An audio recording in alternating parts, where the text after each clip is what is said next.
All right, if you're a bird lover and you like watching them and you're thinking about getting one of these outdoor bird feeders that has a camera on it so that you can watch it on the app on your phone, you might have a few questions. I hope to answer those. First, let me show you some of the different options. This right here opens up and you can put your wild bird seed right in there. You take this off and it'll come right out into this little tray.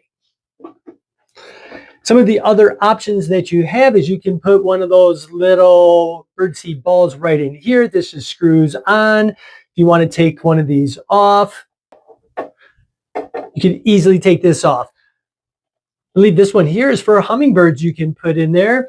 It does have these little jelly trays here and then fruit holders. There's a couple of those that come with it. So a lot of options for different types of birds. Now, how does the camera get its power? Well, it does come with this little solar panel. The other question you might have about the solar panel is, does it have to be right next to it?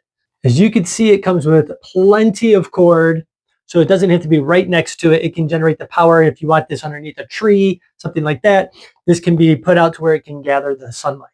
Now, let's talk mounting, because you might be wondering, where and how can I mount this? Let's start with the solar panel.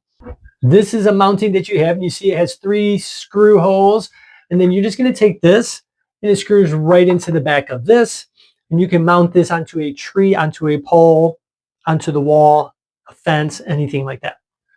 For the bird feeder itself, you can mount it to a wall or a fence. You do have this type of bracket right here. They provide all the screws for it. The next one is a pole. This here screws right into the bottom of the bird feeder, and then you would just put this right onto the appropriate size pole, can mount that right down into the ground.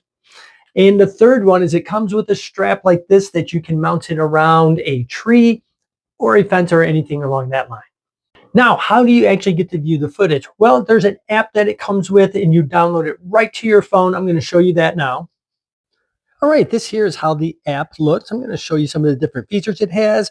First, you're going to see this audio button right here. I just clicked. You can adjust the volume so you can hear the birds and things in the nature outside.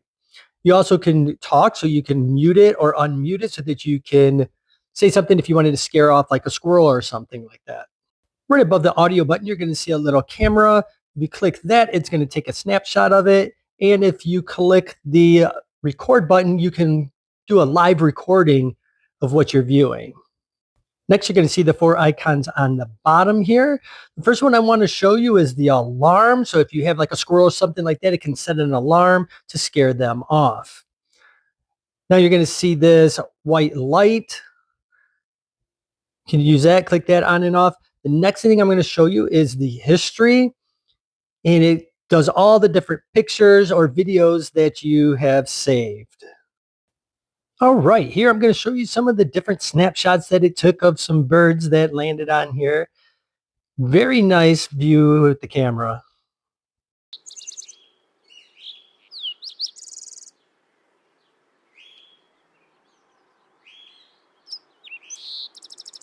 But there you go. It was very easy to install, and I hope this helps you learn a little bit more about this particular bird feeder and help you make a better choice.